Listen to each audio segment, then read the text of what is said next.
This is part 4 of James and the Giant Peach, and I'm starting at chapter 8. The news that a peach almost as big as a house had suddenly appeared in someone's garden spread like wildfire across the countryside, and the next day a stream of people came scrambling up the steep hill to gaze upon this marvel. Quickly, Aunt Sponge and Aunt Spiker called in carpenters and had them build a strong fence around the peach to save it from the crowd. And at the same time, these two crafty women stationed themselves at the front gate with a large bunch of tickets and started charging everyone for coming in. Roll up, Aunt Spiker yelled. Only 1 shilling to see the giant peach. Half price for children under 6 weeks old, Aunt Sponge shouted. 1 at a time, please. Don't push. You're all going to get in. Hey, you, come back there. You haven't paid. By lunchtime, the whole place was a seething mass of men, women and children, all pushing and shoving to get a glimpse of this miraculous fruit. Helicopters were landing like wasps all over the hill, and out of them poured swarms of newspaper reporters, cameramen and men from the television companies. It'll cost you double to bring in a camera, Aunt Spiker shouted. All right, they answered. We don't care. And the money came rolling into the pockets of the 2 greedy aunts. But while all this excitement was going on outside, poor James was forced to stay locked in his bedroom, peeping through the bars of his window at the crowds below. The disgusting little brute will only get in everyone's way if we let him wander about, Aunt Spiker had said early that morning. Oh, please, he had begged. I haven't met any other children for years and years, and there's going to be lots of them down there for me to play with, and perhaps I could help you with the tickets. Shut up, Aunt Sponge had snapped. Your Aunt Spiker and I are about to become millionaires, and the last thing we want is the likes of you messing things up and getting in the way. Later, when the evening of the first day came and the people had all gone home, the aunts unlocked James's door and ordered him to go outside and pick up all the banana skins and orange peel and bits of paper that the crowd had left behind. Could I please have something to eat first? He asked. I haven't had a thing all day. No, they shouted, kicking him out of the door. We're too busy to make food. We are counting our money. But it's dark, cried James. Get out, they yelled, and stay out until you've cleaned up all the mess. The door slammed. The key turned in the lock. Hungry and trembling, James stood alone out in the open, wondering what to do. The night was all around him now, and high overhead a wild white moon was riding in the sky. There was not a sound, not a movement anywhere. Most people, and especially small children, are often quite scared being out of doors alone in the moonlight. Everything is so deadly quiet, and the shadows are so long and black that they keep turning into strange shapes that seem to move as you look at them. The slightest little snap of a twig makes you jump.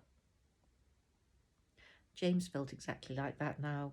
He stared straight ahead with large, frightened eyes, hardly daring to breathe. Not far away in the middle of the garden, he could see the giant peach towering over everything else. Surely it was even bigger tonight than ever before. And what a dazzling sight it was.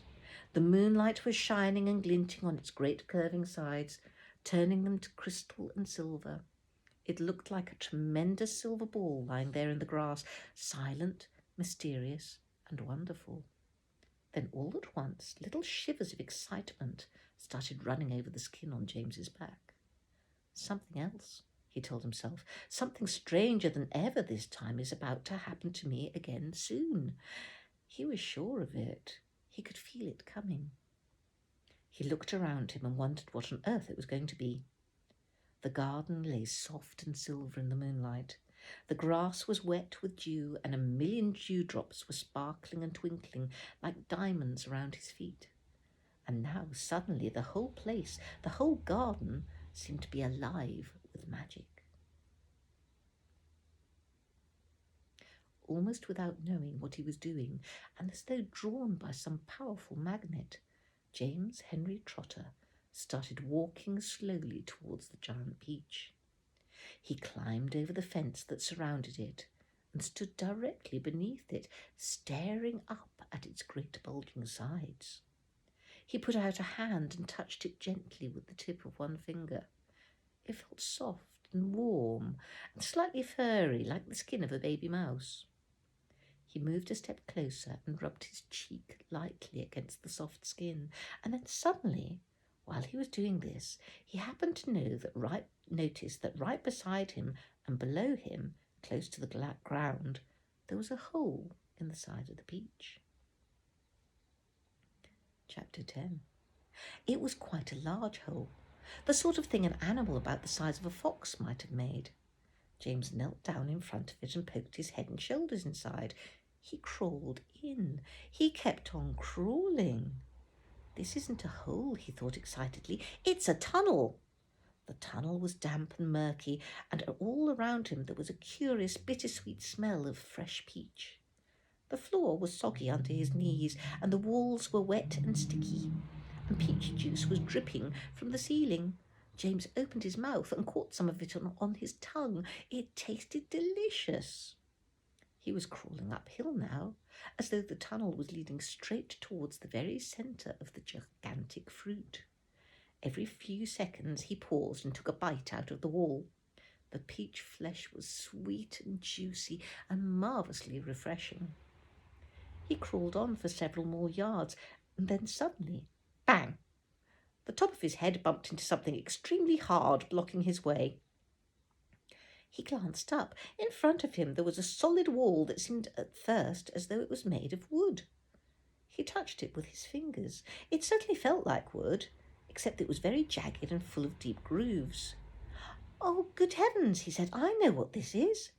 I've come to the stone in the middle of the peach." Then he noticed there was a small door cut into the face of the peach stone. He gave a push. It swung open. He crawled through it, and before he had time to glance up and see where he was, he heard a voice saying, "Look who's here!" And another one said, "We've been waiting for you." James stopped and stared at the speakers, his face white with horror. He started to stand up, but his knees were shaking so much he had to sit down again on the floor. He glanced behind him, thinking he could bolt back into the tunnel the way he had come, but the doorway had disappeared. There was now only a solid brown wall behind him.